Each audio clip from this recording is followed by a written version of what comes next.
What happens when your worst fear becomes your reality? Hi, I'm Brent Cassidy. Welcome to the Nightmare Success In and Out podcast, where we explore how to overcome your fears and nightmares and set yourself free. We're going to be exploring this topic with guys I was in Leavenworth with and others who survived their own nightmare. These stories can be inspiring, sometimes sad. There's some humor, but hopefully you can come away with a nugget of something that'll help you knock down some of the prisons you built up in your own mind. All right. Welcome back, Nightmare Success In and Out listeners. Wow, do I have a good guest today. And I know you guys come here for, what happens when your worst fear becomes your reality? How do you adapt? How do you survive? What do you do with all that? Once you survive, this guy survived so many times. I can't believe he's alive. I want to give a big shout out to Peter Meyerhoff. It was funny because I just told JC Almanza is my guest, and I just told him I'm kind of a groupie of his because I've been following his Wrong to Strong. He is the Wrong to Strong man, and such a unbelievable story. I mean, he's born into the streets of South Chicago, gangs and drugs, and he ends up at 17 years old in a Mexican prison, a Mexican cartel. He ends up into the federal prisons, and what he's been able to do with his life since he's gotten out, I mean, it's just a force for good. And I hope he shares his story about the shoes and how that story has gone in and become such a force of good for the kids. He's got 80,000 subscribers on YouTube. He's got over 54,000 followers on Instagram. I mean, he's a big deal. He was on the show Locked Up Abroad. He's just an incredible story. I'm really excited to have him on. Before we get into that, I want to recognize our new sponsor, Auto Plaza Direct. Nobody likes going to a dealership, and you spend a couple of weekends walking the lot, and you finally find that car, and then you spend like 4 to 5 hours in there to try to buy the car. It's kind of like going to the dentist. There's a better way to take away all that pain of getting a car. It's called Auto Plaza Direct. They're your personal car concierge. Just tell them the car you want, what you can pay, and they'll go find that car for you. They'll negotiate your best price with your options, and they'll deliver that car to you wherever you are. AutoPlazaDirect.com to get started with your personal car concierge. The new hassle-free way, the new car buying experience you deserve. Auto Plaza Direct. Tell them Brent from Nightmare Success sent you. Okay, folks, here we go. So, JC, so excited to have you, man. Welcome in.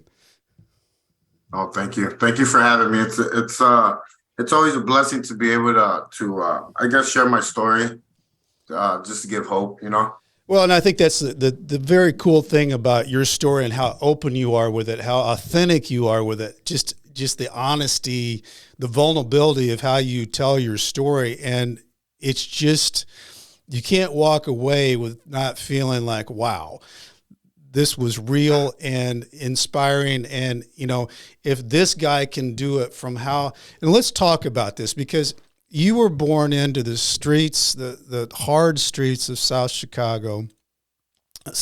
Chicago.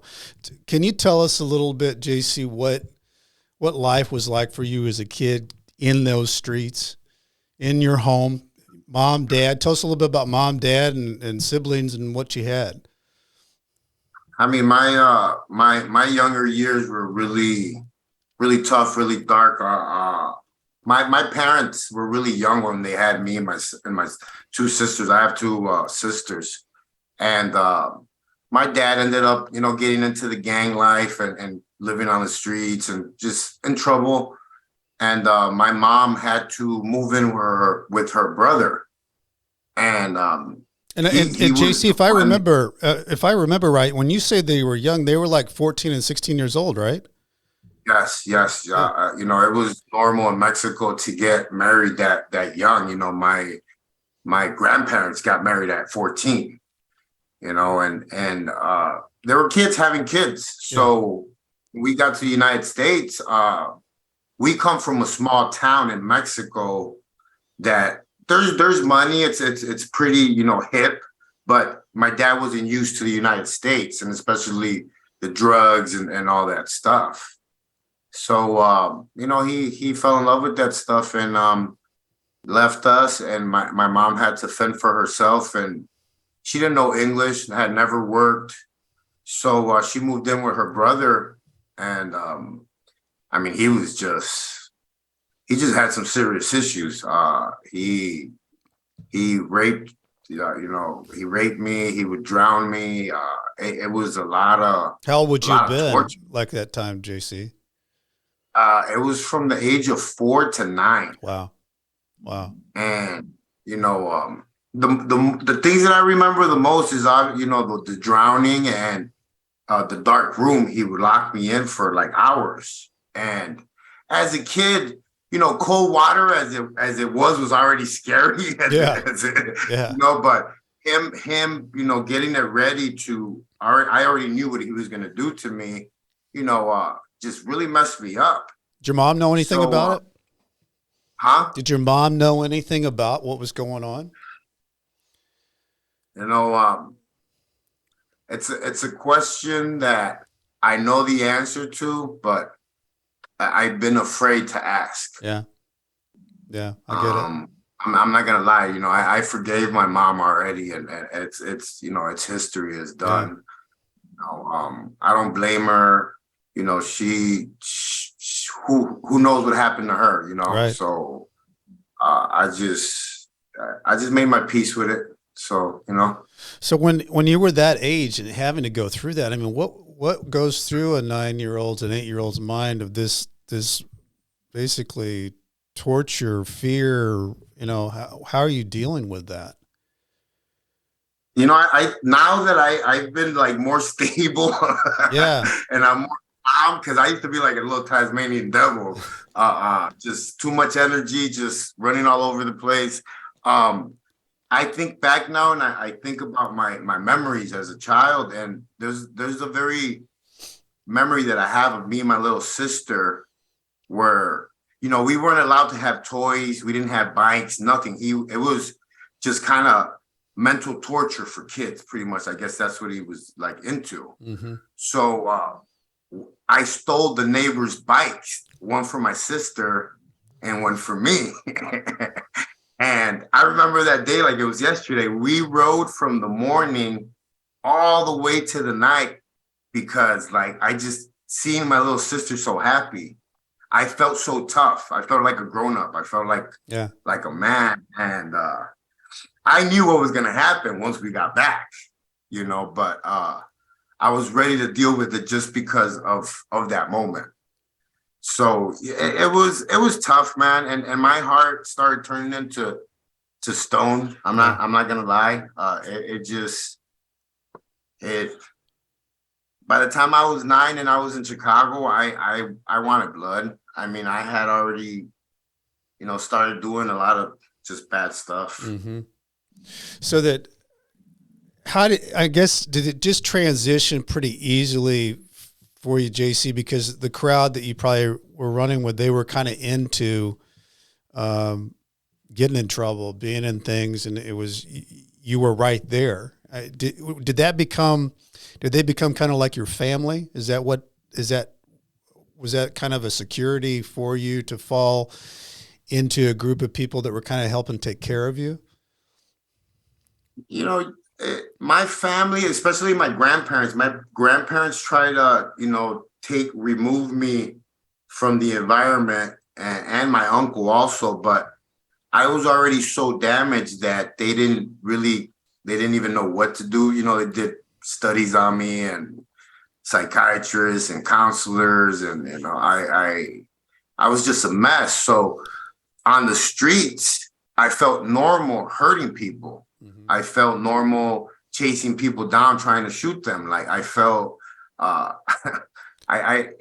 sometimes I feel scared to share how I felt because, people will judge you and then say, oh, well, you deserved to be in prison. And it sometimes I'll be like, you really don't know what that person has been through, so you can't really say that. Yeah. I mean, it's so true. And especially after going through what you were going through as a kid, and how impressionable you are, trying to learn your way. And then, how did school and stuff fit into that world? Did you go, how did that work for you? You're hitting all you're good, brother, man. They didn't know how to teach me. They didn't Yeah. know how to teach me. I was always in trouble. Me and my wife talk about this all the time. I was so scared of getting called to read because I didn't know how to read. I was so scared to go up to the board because I didn't know what was going on. Mm-hmm. I had something was wrong with me. I couldn't read, I couldn't write. And I became the class clown to get in trouble so I could get out of the class. Yeah. So they just kept moving me up. It's fifth grade, sixth grade. Yeah. Like, I don't even remember passing any classes. You just went through it. They just kept pushing it forward. And then, you hear about that a lot, though.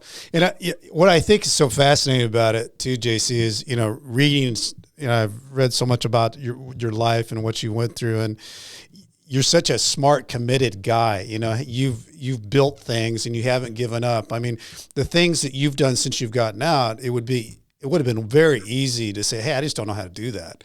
Or, nobody taught me this.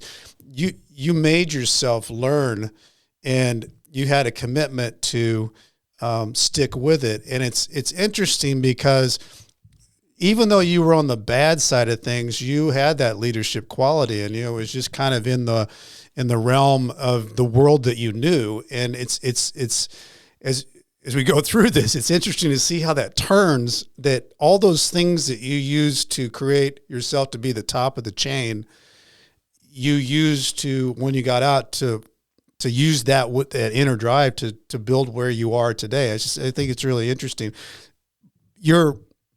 So when you the interesting thing is too, is that your world didn't, on the streets there, you get in early, and, your world gets kind of all kinds of crazy, but, you're 17 when you first, can you walk us through how that all happened? Because you were a young guy.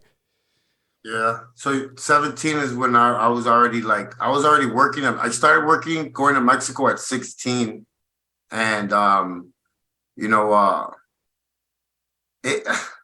I told the story before, but Valerie, later on, I guess we'll talk about her, but she was a big figure in my childhood because she was always trying to get me off the street, I was just that kid, man, that was always on the street, always carrying the gun, always in trouble. I always tell people, I believe that it was self-suicide. I was trying to commit suicide because that's how miserable I was, and how lost and I didn't fit in. And even being a bad guy, when I was at 100% bad guy, I still didn't feel like I fit in. Isn't that wild? Yeah, you felt like an imposter to the bad guy world. I felt like that wasn't me. It wasn't. So yeah. So how did you make that cross? Because you were in Southside Chicago. You end up down in Mexico. Was it from the people that you met in Chicago that had the connect to the? At the time, we had just started a gang called. It's a really big gang. It's called the Satan Disciples. Mm-hmm. The disciples of the devil. So we started a branch of them on 59th Street. And I was young. I was in my early years of my violence and everything. So it was about 12 of us. And we dominated the South Side. And we were just a bunch of crazy lost kids. I met Valerie because she was the girlfriend to my gang leader. So out of the bunch, she would always try to help me out, give me little jobs, do this, do that. And when she made the connections to Mexico and everything, she offered me a job right away. And she was like, do you want to do it? This is your ticket off the streets pretty much. And that's how I looked at it, because I didn't see myself being like going to school or I don't know. I always tell people I didn't see I seen myself being like a big time drug dealer and like retiring with a restaurant and like living the party life for the rest of my life. That's kind of Yeah. how I seen myself back then. So I started doing it. I started making money, and it was a disaster. I mean, what 16-year-old kid is walking around with like 10 grand in his pocket? Like Yeah. it was, Yeah. No, I it mean was, but it's also interesting that Valerie was somebody that believed in you, kind of picked you out of the crowd and must have seen something in you. And she plays a role in your life, throughout. yeah, So yeah. when the Mexico, how does it go down in Mexico? How do you get tangled in Mexico? And That's a nightmare of a thought to get. I always tell people, it's bad down there. It's bad, and what you see, it's even worse. It's bad. And I always say, I tell people that I was lucky that I was young, and my mind, I was in my prime of like violence. I was able to be able to take it, because like if you were to send me there now, oh, they would eat me alive. I would not make it. I would not make it a day. Well, I'm wondering though, JC, like what was going when you got arrested in Mexico and you knew you were going to go down in prison in Mexico. What was going through your mind? I was pretty calm, actually. I was, thinking that they were gonna get me out. I had my hopes really, Yeah. really high, and I kind of felt like it was gonna be a tap, on the wrist, and they were gonna let me out because of who I worked for, and everything went completely, left field. And I mean, when you walk in that first day, what happens? It's like I'll never forget the big black door, the way it slammed, and just me walking in and just trying to, I guess, find my way. I wasn't terrified until I got stabbed. Yeah. Once I got stabbed, then I got a little terrified. And that But happened right when you walked in, right? yeah, I mean, I was there for about maybe 10 minutes, 5 minutes, something like that, but I walked in pretty much I knew how to walk into places with my game face on. Yeah. So, and I tell people that, people that haven't been to prison really don't know how to do that. Like, you have to look a certain way, you have to walk a certain way. Everything has to match with how you look. Mm-hmm. I call it camouflage. Yeah. So, and then I got stabbed, and I knew something bad was gonna happen, because they look at us as like traitors. They don't take us in like you're Mexican. Mm-hmm. No, like you're born in the United States. You got it made. Like you don't suffer like us. Mm-hmm.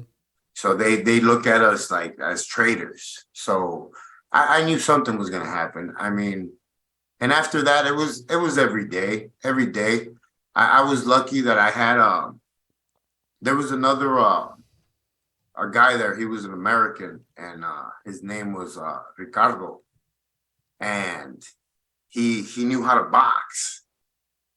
And he was my best friend, my like ride or die, and we were always together. And since I was always using drugs, he was always watching my back. Yeah. And he's a really good friend to this day, man. And I owe that guy some of the 38 lives that The 38 that lives I've, that you've lived. lost that I've lost along the way. So I've never had anybody on, that went to a Mexican prison, has been in a federal prison. I can only imagine, because watching different things on TV, it just looks like, first of all, federal prison is not a good place to be, but Mexican prison looks like absolute hell. Well, I tell people, when you when you go to an American prison, they give you what you need. When you go to a Mexican prison, you got to fend for yourself. Yeah. So it's just how it is. It's not backed up by money or none of that stuff. You know, if you have family there, they'll take you food. Mm-hmm. You know, so you get those baskets delivered to you every day. But if you don't, then you buy food. There's restaurants in there.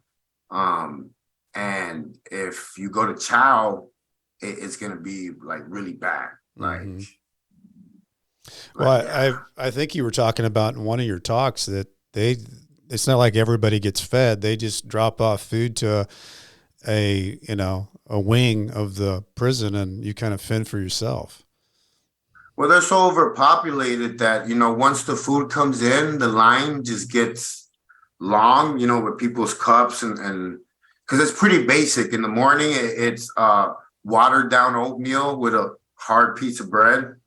And for lunch is rice and beans and some tortillas. And for dinner, it's the same thing again, the bread and the oatmeal. So it's a pretty basic diet. But if you don't make it, you don't make it. It's so overpopulated. Wow. And you ended up, JC, doing 4 years there in the Mexican prison. So was that what you were sentenced to, or were you able to transfer out and go to the United States? No, I got sentenced to 15 years in Mexico, but I put in for a transfer for the United States to pick me up. At the time, they were extraditing Mexicans for Americans. They were doing exchanges at the time, and I was able to get on the program.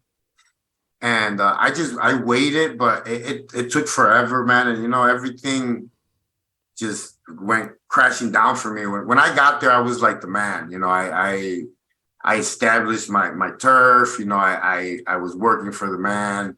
I pretty much did whatever I wanted. You know, lots of drugs, lots of women, and I just started getting more and more into trouble because, you know, my ego, my head started getting big, and I beat up the wrong person. Then I started, you know, using too many drugs, and it started a whole chain of events that, you know, almost cost me my life a couple of times.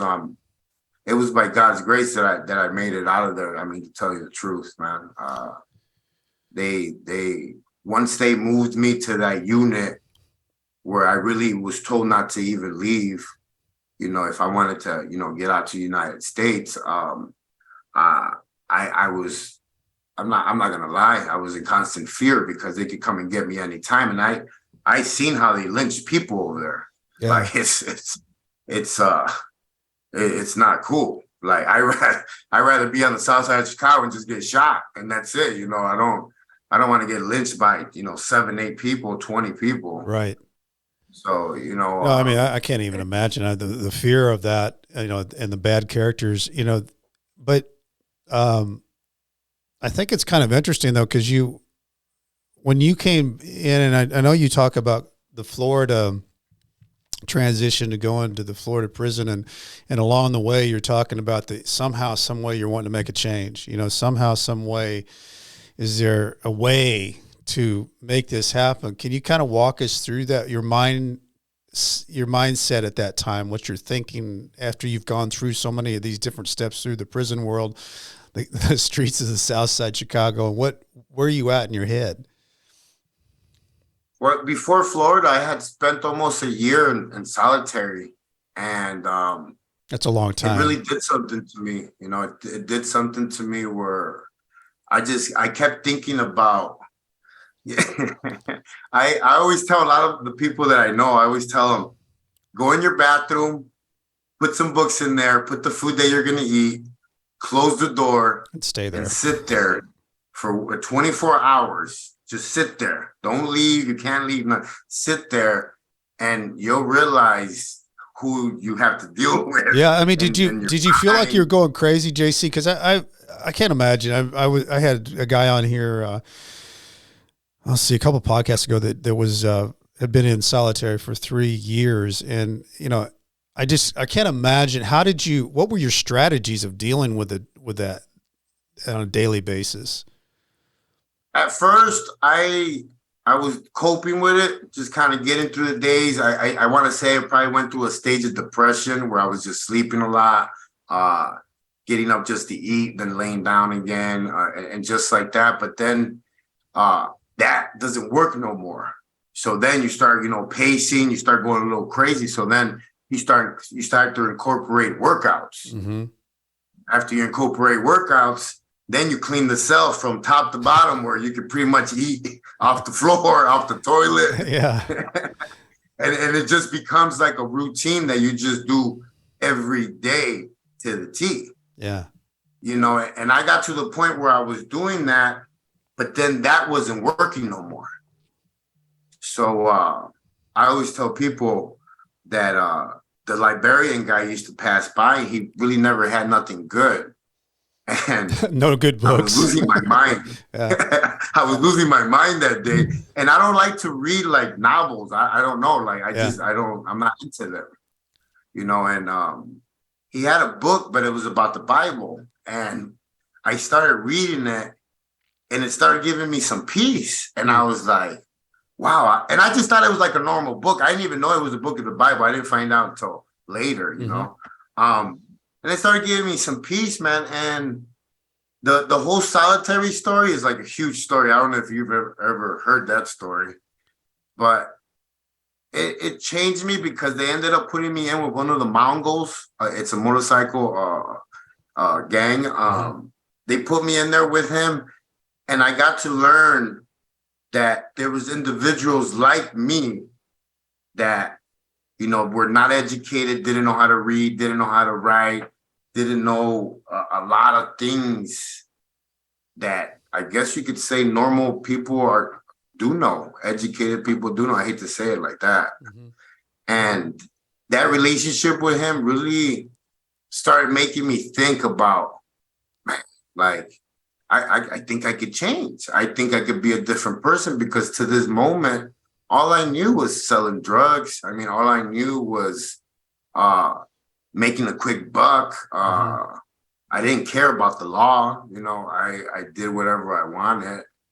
So it really started changing me. So when I was on that bus to Florida, I was really praying, because I was like, man, I don't know how to pray, but I hope there's no gang members there when I get there, because I don't want to be, affiliated. I don't want to be on the yard. Yeah. I just don't want to catch more time, because that's what happens. You get more time and more time and more time. A lot of people that haven't done time on higher security yards don't know the difference, because they've been to camps or low security where really nothing happens. Right. So, and these yards, stuff happens. And sometimes, even if you don't want to, you have to jump. You have to do stuff, because if not, your own people take you out. Your own people stab you up. So it's like, it's a crazy world, man. I got there and there was a lot of gang members. A lot of gang members. I was going to say, how'd that work out? Yeah. A lot. From everywhere. And, the thing of it is, there's a good side to that, too, because those guys also help you get set up. There's nothing good about traveling as a prisoner. You got your stuff, you get set up, and then they move you, and you get moved to another place. But the good side of that, being affiliated and all those things, is those guys help you out. They welcome you in. They make, because that's your life. You're going to live there. It's your home. Yeah. So that's the kind of the golden handcuffs of the deal is, they're going to help you. And I know when you got to Florida, they gave you a big bag of care package. It was like, hey, JC, man, welcome. And you were like, man, I don't know. I was just saying I wasn't going to do this. Yeah, it changes you, because then you experience the camaraderie again. You feel welcome. You feel loved.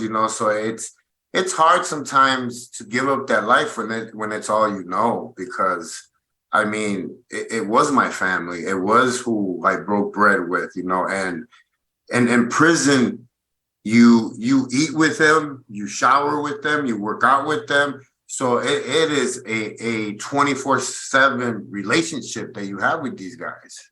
So Yeah. you build really strong bonds with them, you know?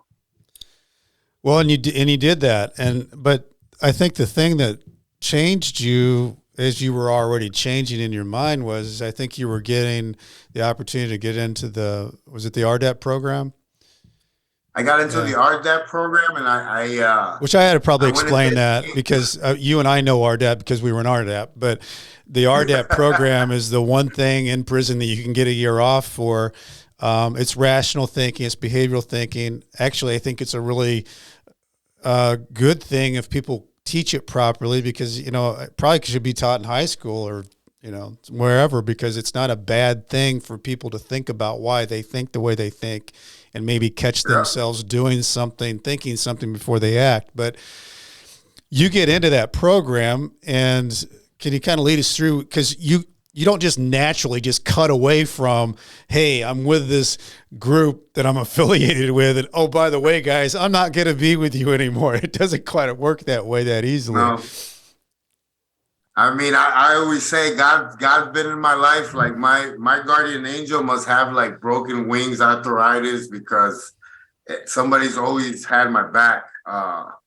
You know, when you're in prison, you're not supposed to get out of your gang while you're in prison. Right. You know, you wait till you get out. Right. And sometimes I make decisions without thinking. I make decisions just out of my heart, and I sat there and I was like, you know what?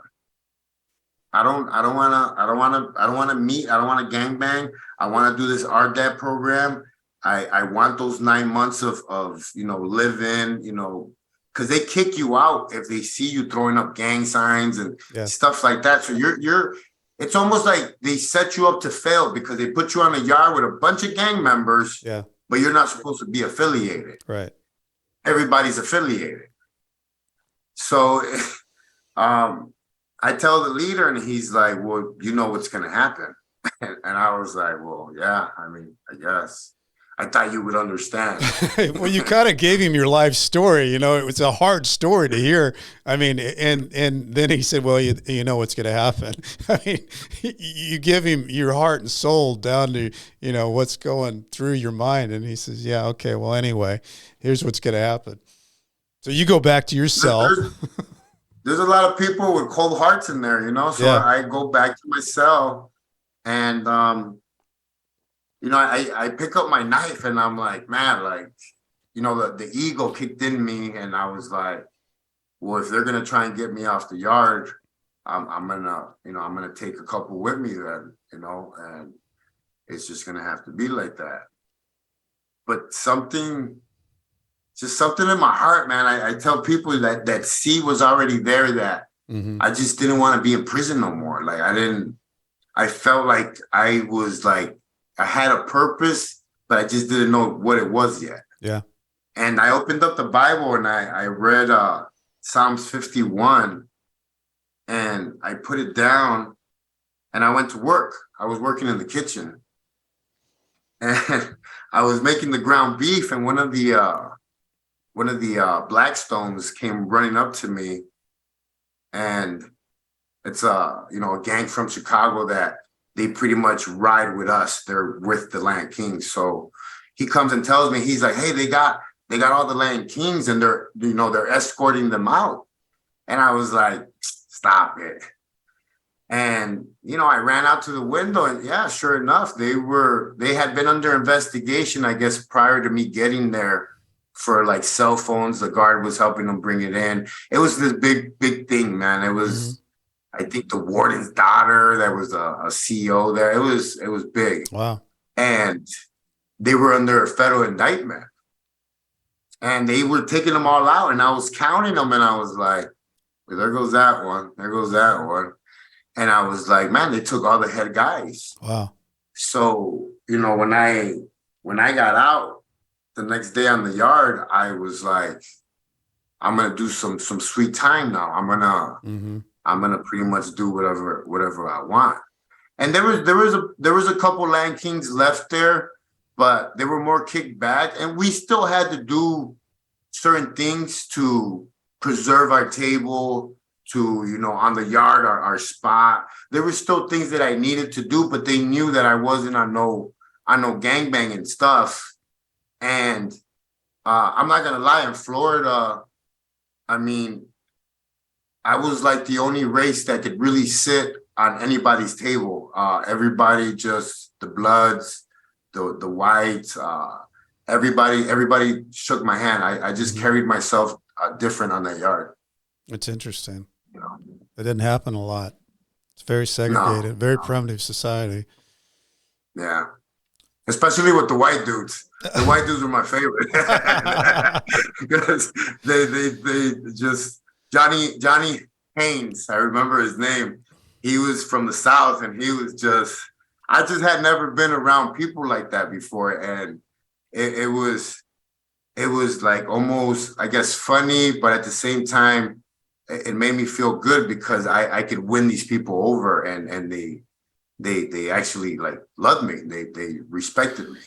Well, and I think that's why you have been able to do what you've done since you've gotten out. I mean, you've put all kinds of people together. I know that, going back into the yard like that after you've been, kind of the mind change. Did you feel like your time was different, that you were doing time different? Yeah, I started doing time different because I started trying to educate myself. I spent a lot of time in education. I think I got about 30 certificates. Yeah. I every So they call from typing programming. to, Yeah. to everything. I became hungry for knowledge. I Mm-hmm. became hungry. I discovered that I wasn't as dumb as everybody had Yeah. had told me, but I had to teach myself. So that's what I did. I pretty much taught myself how to read. I barely get through it, but I get through it. I'm very hard headed, Mm-hmm. so I'll do it over and over again. And that's just how I learned. So, JC, did you have any connection to the outside, like family, girlfriends, brothers, or your sisters? Anybody that you were connecting to from the outside while you were in? Not really, man. That makes me a little emotional when I talk about it. Yeah. Well, it's hard to do time.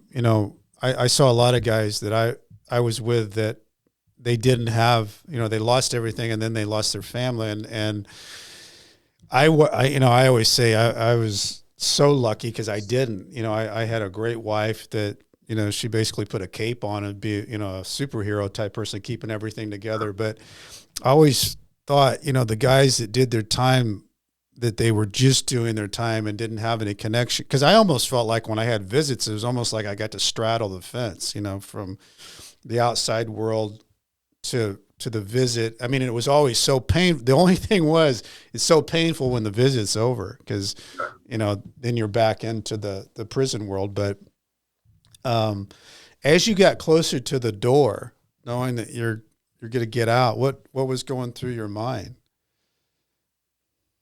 I mean, at the beginning, when I was younger, when I was like coming in and out of state prisons and stuff like that, my first thing on my mind was, the neighborhood, what I was gonna do to make money, stuff like that, and my gang. And as I got older, when I got out of the feds, I mean, I did the same thing. I went straight back to my gang. When I moved out here to Arizona, I guess you could say I joined another gang because I got into a motorcycle, little crew. Mm-hmm. And I started doing the same thing I was doing in Chicago, just in a different city. Mm-hmm. But I really was, I guess I could say, all over the place, man. I mean, I never really had a family because the world that I mingled with, it doesn't roll like that. Yeah. So, I mean, I used to hate guys like you. Exactly. The ones that got the visit, Yeah. the ones that got the money. Yeah. I used to, even when I was on that RDAP yard, they had, sex offenders there. Mm-hmm. And they were getting visits. They were getting money. And it used to just hit me really hard, man. I had a lot of hate in my heart. Mm-hmm. So JC, when, because it felt like to me when I've gone through different scenarios with your story that you somewhat hit rock bottom when you're in that year solitary and you kind of come to like, I can, and start kind of believe. But when do you think that the true transformation happens you become wrong to strong, that you become this force for good? What happened? So I was on the bus going back to prison on my violation. And this is after I got out for the first time, and I was out for a couple of years. So it made me kind of fall in love with the streets. Mm-hmm. Before, I didn't care. I was right back in my environment. Right. So they put me on a bus and they sent us to Victorville. And in Victorville, they have, two mediums and a high security. And when I say high, is, cement walls, 20 feet, whatever, really big. And in my head, I'm sitting on the bus. So they stop on the first prison. Prisoners get off. And I'm like, okay, so I'll probably go on the second one. Prisoners come off, second one. And there's only 3 of us left on the bus. And we pull up to Victorville to the USP. And I looked at the guys and I was like, wow, they're sending us behind the wall. Mm-hmm. And one of the guys, he's still my homie to this day. He's like, oh, I've been here. He's like, it's bad. It's not good. And I was like, you could have waited to tell me that once we got in, And the gate, everything was so breathtaking. Just the gate opening, the wall. I mean, it really impacts you like crazy.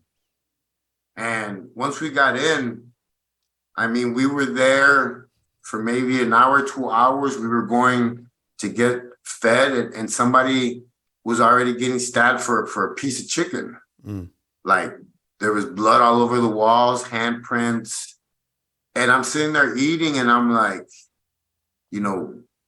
what am I doing here again? Mm. Like, I'm like 40 years old. It's like I'm an old man now, and I say that because of everything that I've been through. Right. Like you've been through a lot, everything. Yeah. If it wouldn't have been for that guard that seen my tattoo on my leg and just made some phone calls and just another angel, I call it. He got me out of there, and they ended up transferring me to Lompoc. And Lompoc is a low. I had never been to a low in my life, never. And when I got there, I always tell people I had never seen so many white dudes in prison, and they were all there for white collar crimes. Mm. I mean, there was a lot of bank crimes. There was a lot of just, different kind of crimes. Yeah. There was a couple of rough heads around, but not too many. Mm-hmm. And the yard looked completely different. They had a weight pile. They had basketball courts. Mm-hmm. They had a lot of stuff that when I got there, I was like, man, I could do 20 years here. It was it had a lot of amenities. Yeah. So I felt different when I went to that yard because I felt, I guess you could say, a little bit smart. I felt like I could actually pull this off. Mm-hmm. And I started writing a lot. I still have my notebooks. I saw your notebook on one of your, you actually turn the pages where you've got your stuff. I think I think it's on is it on your website? Yeah, it's one of my videos because I did everything that I said I was going to do on my. That's what I think so cool. Yeah. And I think that's what I get when I started following you. I thought, man, I love that. Anybody who writes stuff down like that and then follows through, that in itself is inspiring. And I started with small things, getting my license because I didn't have one, and just all the bad stuff that had turned my whole life into chaos. I started fixing that, get just everything. And it felt so good once everything was taken care of because I felt like I had an identity. I wasn't, Yeah. K67 119. Yeah. No more just a So number. it was pretty cool, man. So this is you're a 40-year-old guy. You're starting to feel like, hey, I'm, because I was kind of an OG when I went in. I was 47. So, you feel there is a lot of young guys. But so is that where it happened for you, JC? Is that what Yeah. that was the world where the change really started getting the fuel? Yeah, I have 100 names on this notebook of names that I was thinking about Yeah. that I wanted to name. Like, back then I was just kind of thinking it was going to be just fitness. I didn't really think it was going to be what it is now. Yeah. And one day I was just walking the yard with a couple of my boys. A lot of my friends thought I was I was a little crazy because I used to walk around with the big boots, my cut off jogging pants, and just a really big sweater all the time. And I used to jog in them and walk around, and they just thought I was like a mental patient. Well, those boots aren't good. If those are the issued boots, those are terrible. So, in my head, I was dreaming.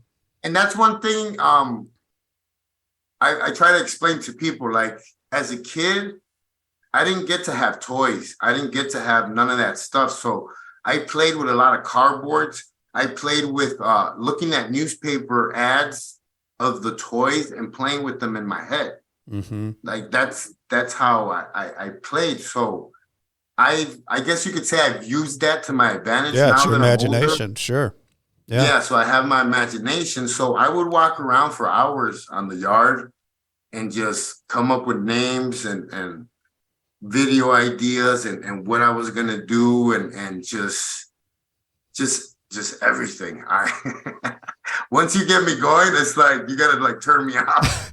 Well, it's fascinating because you live such a. For those who want to check it out, go to JC's both his website and to his YouTube channel, because there's so much content there that's just so incredible. But I told you this before we got started. It's incredible that you survived. But what's so incredible is that you survived and figured out how to put the puzzle together. And then you started, once you got out, and it wasn't easy. I mean, you and I were talking about that the other day. It wasn't easy.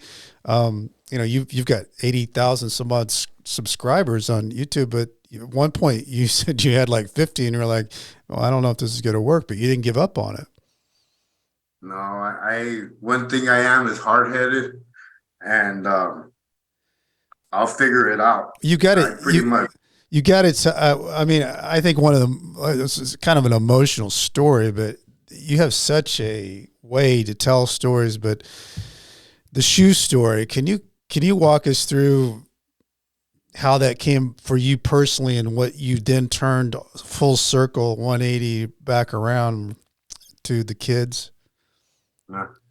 Well, it was I want to say the early 90s, and everybody was buying those expensive gym shoes like Jordans, Bo Jacksons, and these were back then $120 shoes, but back then it was probably like $400, so it was very expensive. And my dad really didn't care about what kind of shoes he got me.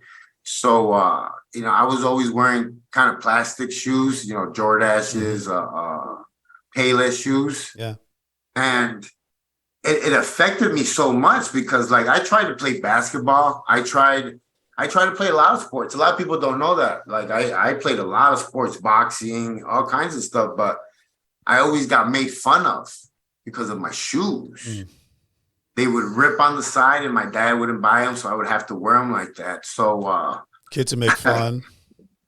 It just didn't feel good. So I was very young. I want to say I was in 7th grade. Yeah. And I had older gang member friends that were always giving me weed, always just giving me stuff. And since I wasn't using or anything, I would just save it up. I would put it in my drawer, save it up. And I learned how to I started selling drugs. and I started, just doing it, and I bought myself the Bo Jacksons, and I remember cutting grass and thinking, man, this is gonna take me a year to be able to save up Mm-hmm. when I could do it this way. So, I would always measure, I guess you could say, that the good and the bad, Mm-hmm. but I always chose the bad because it was faster. Easier. And, I got my shoes, and I'll never forget, man, they were black, the silver, like, linings that made the X, like, it completely changed that first day of school Mm-hmm. that year, where I felt like I was the man. Yeah. And now I try to do that for the kids, because I'll have shoe runs, because I believe that every kid on the first day of school needs to have new shoes. Yeah. Like, I mean, who doesn't get hyped up about the first day of school? Right. And I'm a strong believer in that, man. And there's a lot of things that I try to do now that it's about the kids or youth or men my age, because men my age, it took us a long time to even. I always tell people I'm still a kid trapped in a grown man's body. Yeah. Like, I'm a kid. Like, this is why I laugh so much. This is why I have such a sense of humor. It's stuff that made me not go crazy after everything that I've been through. Like, it was like me entertaining myself. Yeah. How did you work this whole fitness thing in? Because there's some powerful stories on people. I remember the one guy that was talking that, he didn't know what to think of you, and he had, he was in a bad way, and you did a lot of research and figured out what he needed, and it really changed his life. But he said, once he realized that you were really trying to help him in the best way you could, and you were, he was struggling, and now, he's a totally different person. How did you push all that together, JC, to make, Wrong to Strong, your fitness? I mean, for those who will see this on YouTube, you'll see that JC's not a little man. He's pretty well fit. He can lift quite a bit. I think he holds some records for lifting a lot of weight. Well, I've been working out since I was 9 years old.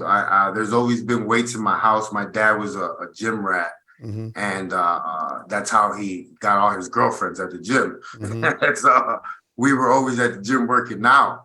And when I came home, I wanted a career in something that I made my own schedule. I made my own money, everything. I controlled everything, because I don't like to have bosses. So I said, okay, I'm going to be a trainer. Mm-hmm. I'm going to be the best trainer in Arizona. And you knew a lot about it too, right? I mean, that was a passion. Yeah. So I got out, and I started doing it. I started winning clients over because my knowledge was I don't know the big words. I just know the science behind the body. I just know what to tell you to do. Yeah. And we get it done. Yeah. And the results were just back to back, where everybody started to get to know who I was. And a year later, I opened up my own gym, but I ended up back in prison. So it's a crazy story. It's like, you got 10 hours to tell you the whole But the people that you and I know that you ended up back and forth, but each time that you end up back and forth, you've changed, and you become a better version of what you want your change to be.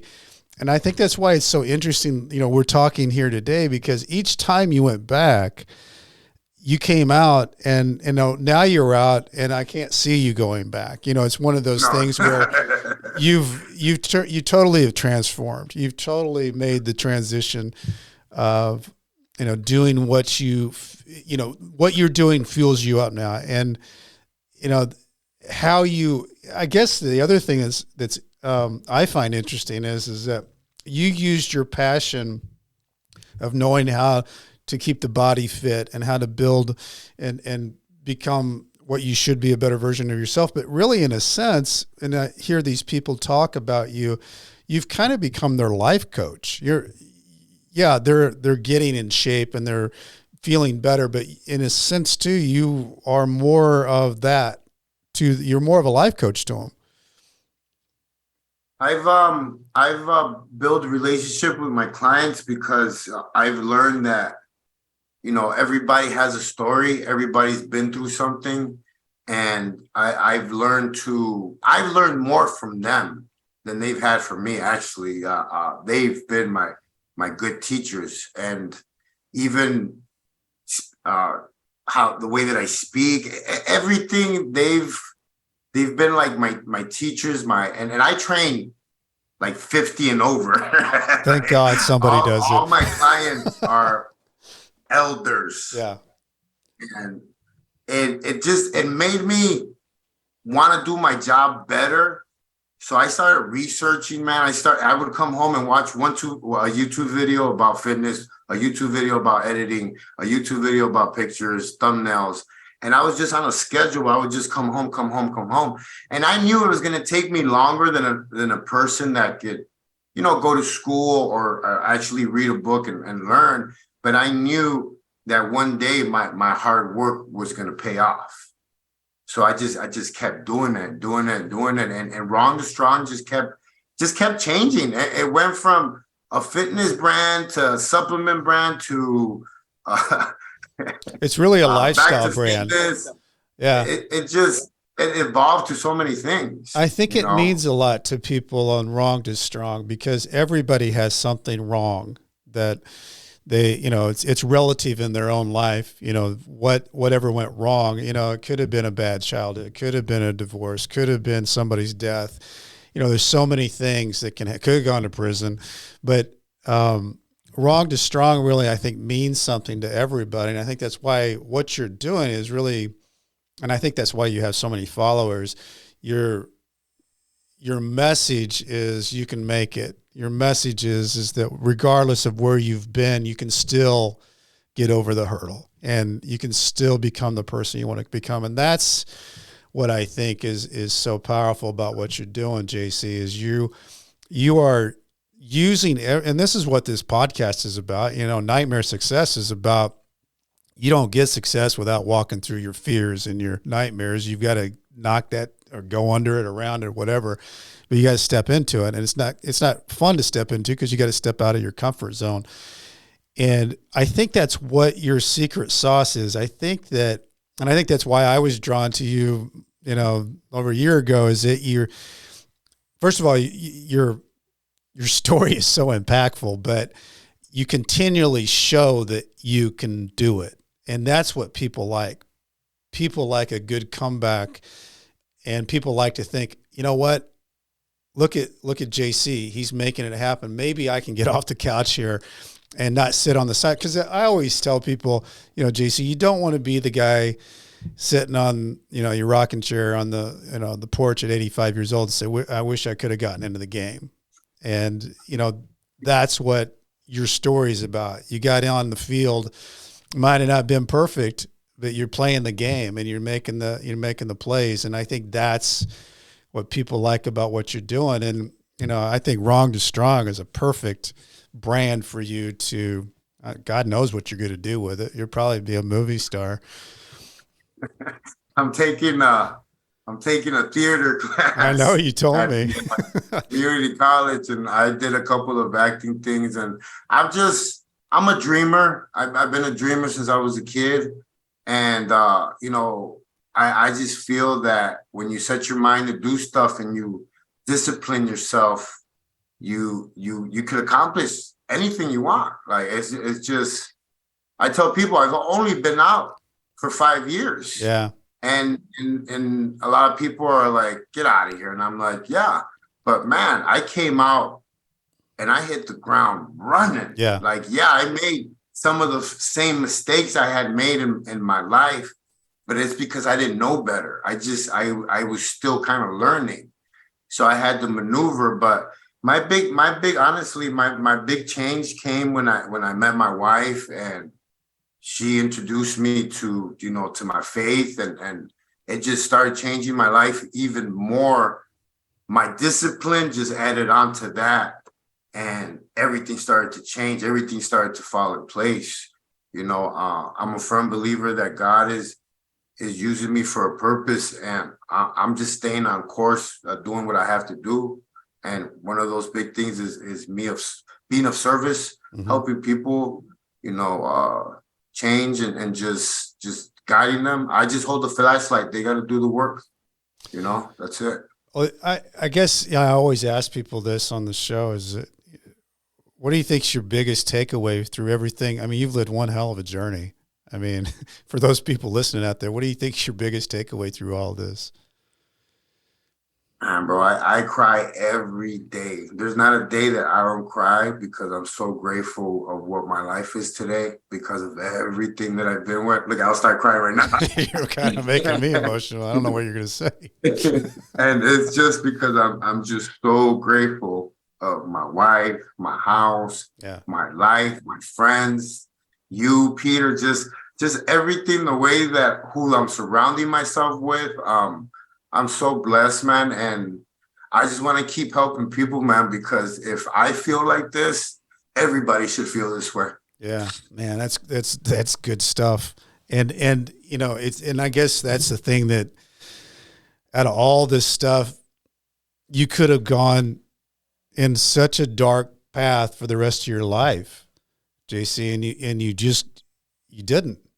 You made another turn, and it was the right turn on the fork in the road. And I really think that's the secret to your success. And I think, your personal life, getting that to have a foundation and feel like you've got that to grab onto. I think that's also a big piece of that. To get to you, I know you can just Google you. I mean, you got tons of stuff on Google, but Wrong to Strong is your website. Wrong to Strong on your YouTube. There's so many great things on your YouTube channel. Subscribe. Anything else I didn't ask you, JC? I leave anything out? I mean, man, it's been a crazy ride. It's people are like, well, how many years this? How many years that? And I'm like, man, if I knew, it would be a big, it would solve the whole puzzle. Yeah. You know what I mean? Because my life was so just like the pinball machine, just back and forth and in and out of prison, violence, just murder.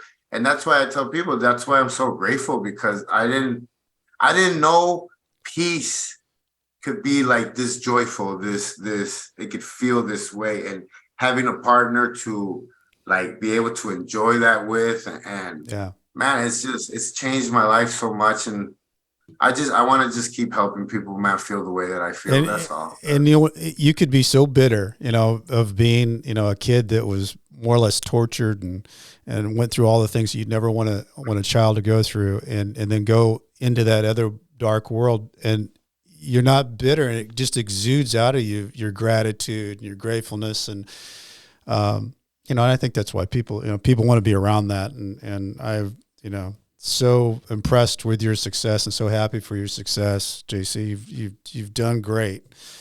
For those out there, who are still looking for a book and you didn't buy it at Christmas, there's A Nightmare Success, the one I wrote. Check it out on Amazon. You can get it at Barnes and Noble. You can actually get it at Walmart too. It's great to go to either Apple. You can follow the show. Go to Spotify. You can hit the bell. Leave me a review on Apple because it helps promote the show through. Love the reviews. BrentCassidy.com. Leave me a message. I'd love to go back and forth. In fact, I had somebody come on the other day and they gave me an idea. So I love all that. As I used to say when I was at Leavenworth, writing my emails back and forth to the people on the outside, stay strong, and I'll do the same to Mr. Wrong and Strong. JC, man, thank you so much today. Thank you. Thank you for having me, bro. All right, man. Nightmare Success, in and out.